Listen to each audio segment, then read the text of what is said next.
We are now joined by Ilima-Lei Macfarlane. Nathan, we'll start with you.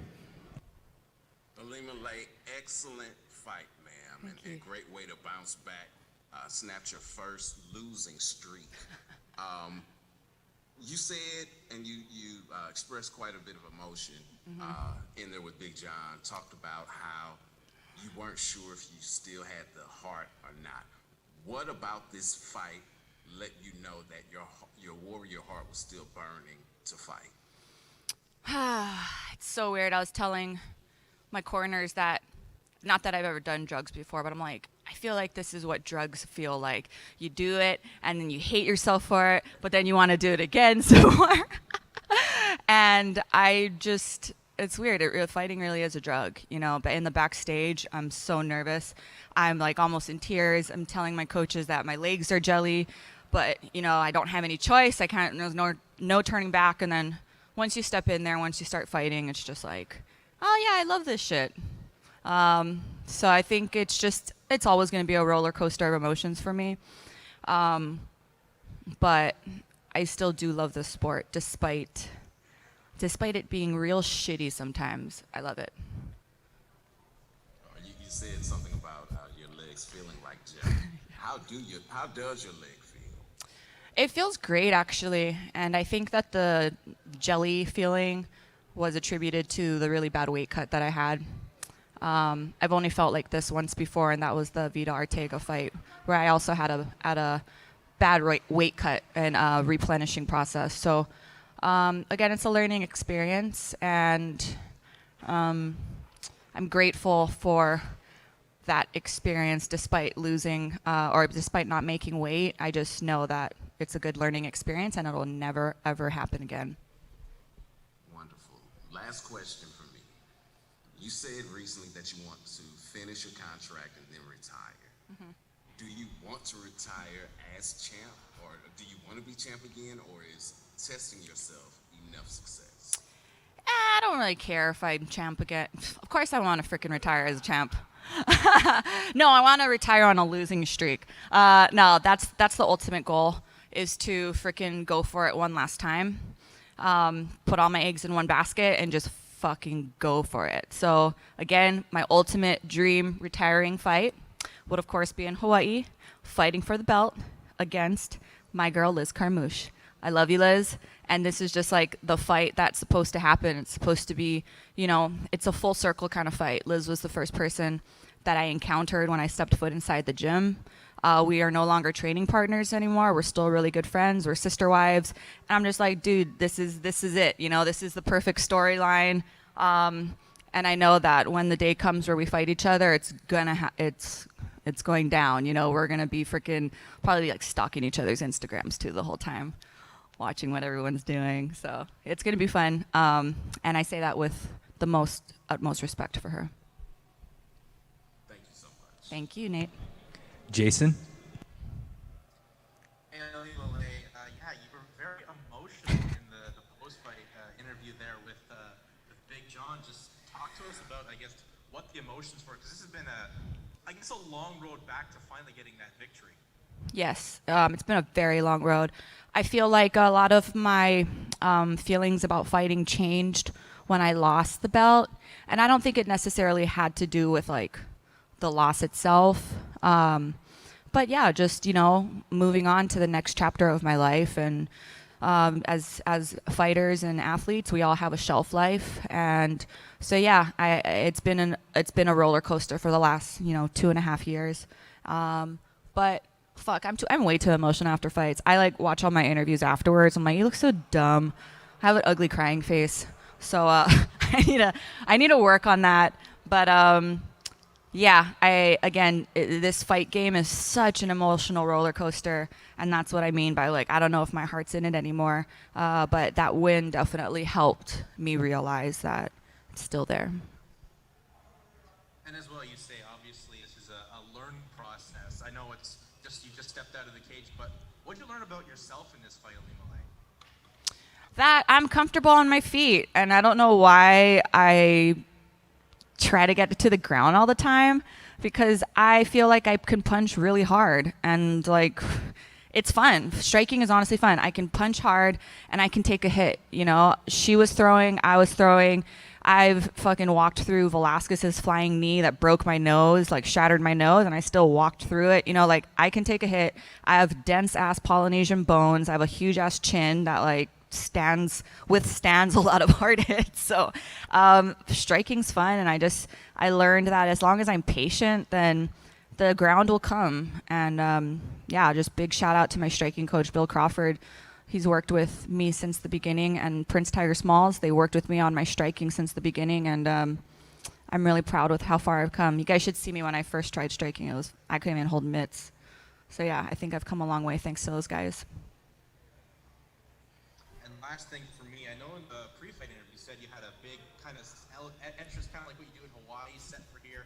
I don't know if you got to do it, but can you kind of go into detail, because I know how important it is for you on Native issues here that you're in South Dakota tonight. Absolutely. Oh man, it was kind of heartbreaking, but we had planned a big walkout. It would be a ceremonial walkout with a lot of my Native American girls and my First Nations girls who all went through my foundations program and my women's retreat, and they all came out. There was probably 10 of them that went through the program and went through the Eliminator Scholarship, who all came to support me, and they were dressed in regalia. They were going to dance me out, and we had signs made for all of our stolen sisters for the missing and murdered Indigenous women movement.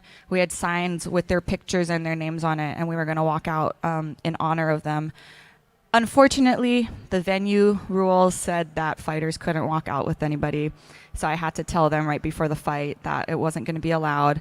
But I saw all of their beautiful faces in the crowd, and shout out a big wopila to all of my sisters, my aunties, the mothers, all of the women that came to support me from Indian country. Thank you so much. I love you guys. We're going to go get pizza after this. All right, thank you very much, Ilima-Lei. Thank you, Jason. Luis? Hello, my friend is from MMAP.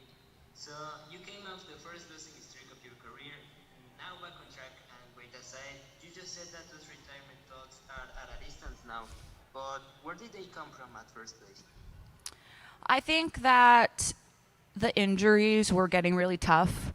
I've actually fought the majority of my career, actually the entirety of my career, I fought with a bad knee. This was a knee injury that I sustained back in high school, which actually took me out of sports. I didn't think I was ever going to play sports again. I had 2 surgeries when I was in high school on the same knee, and it kind of like plagued me throughout my career, but I was winning. And even though despite hurting at every single camp or fight, I just refused to get it looked at because I didn't want to, face reality that I might have to get surgery, or I might have to stop fighting.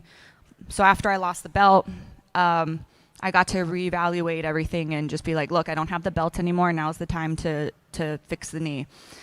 Unfortunately, that surgery that I had last year, it didn't really help that much, or at least it helped, but then we realized that it wasn't what I needed. I basically need a new ACL, and I just don't know if I want to go through a major surgery like that and have to come back to fighting. So that's why retirement was on the horizon for me, just because the injuries, the neck injury and the Kish fight, and the knee mainly. So that's why, but I honestly felt really good this fight, and the knee wasn't an issue, the neck wasn't an issue. So yeah, those are the only reasons. Jay? Congrats on the win tonight. I wanted to start with the, talk about your contract and, retiring at the end of it. Can you just confirm how many fights you have left on your deal? Yes, I believe I have. Actually, I don't know. I just know it's a couple, but I don't know. I have to double check. So at least presumably 1 or 2 before the title. Yeah, I think I have at least something like that. Yeah. Good stuff. And the guillotine in the 3rd round that she had you in, it looked close there for a bit. How tight was it? It was tight. It was a little to like ruffle my feathers, but it wasn't enough to make me tap. Like I would have probably gone unconscious before tapping to that. So I will say it ruffled my feathers a little bit, but I was probably more concerned with my ass showing because I could see it on the big screen. And so I was just like, of course, the one fight that I don't wear underwear in, and only because I forgot it, not because it was like on purpose, but I forgot my underwear at the hotel room. The one fight, my ass would show in it. So you're welcome, everybody that saw it. So, and thank you so much for explaining that, because it was going to be my next very awkward question as to whether there was some kind of advantage or comfort or something. Yeah, shout out to Duke and the camera crew for zooming in, not on the ass. I could see the ass coming out, and then I saw the camera change angles so that it wouldn't show it. So shout out to the awesome camera staff with Bellator. But yeah, I mean, I had the Von Flute in, but I saw the pants coming down, so I'm like, all right, do I let go of this Von Flute to fix my pants, or do I just go for it? So, but again, shout out to the camera crew for fixing the angle. And one last one for me. I know you have mentioned going over to Dublin and also to Italy to support those events. Have you thought about a time frame for you getting back in there and actually fighting? Yeah, you know, well, before the missed weight and everything, I was like, yeah, if I come out of this fight unscathed, and I'm gonna ask to get on the Bellator or the Dublin card, where I was like thinking some crazy thoughts and like, yeah, maybe I could fight like 2 more times before the end of the year.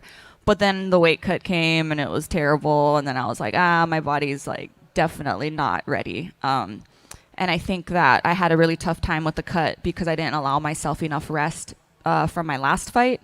And so, yeah, my body it needs to rest. It needs to heal.